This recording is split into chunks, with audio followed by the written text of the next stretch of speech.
Welcome back to What's in Your Skillet. If you can believe it, we're already in pumpkin season, even if the weather isn't necessarily reflecting it. The apple cinnamony scents in the grocery stores and the abundance of Halloween candy will tell you otherwise. I feel like every year we get earlier and earlier with introducing pumpkin flavored things, and my intention was to have this video out and ready on September 1st like everybody else. But it was still 90 degrees where I'm at, and it just didn't sit right in my mind to do so.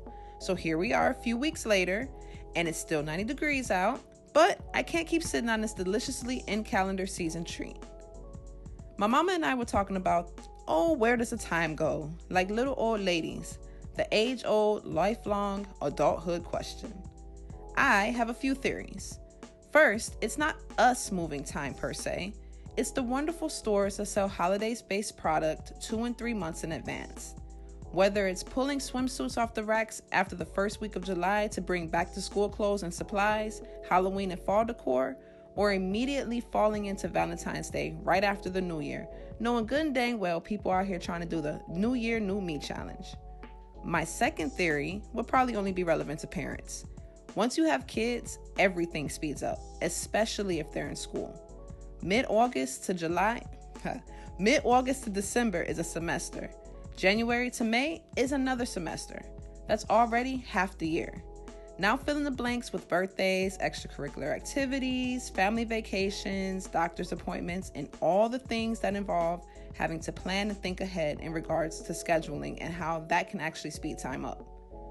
And then lastly, it isn't my personal theory, but it's one my mom presented to me via Google and their wonderful AI tool. And I quote, "Fewer novel experiences mean our brains process less new information, making memories less detailed and time seem to compress," end quote, which I took to mean less exciting and more mundane. Sometimes realizations of things as an adult can definitely create a mundane reality, but only if you let it. It's perspective, baby. And then you also have the more schedule-based, which falls into my second theory. Schedule this, schedule that, plan ahead for this trip, this bill, this appointment, all the things. So let me know if you have your own theory as to why time seems to move so fast each year. And I love a good conspiracy, so if you have one, let me know. Could there possibly be elves moving the hands on the world's clock? The world may never know. But what I do know is that these fall-y brown butter pumpkin bars with brown butter cream cheese icing that were made in August are phenomenally delicious, and it's absolutely because of the icing. So don't miss that part. Happy fall, y'all. And that's just a little food for your skillet.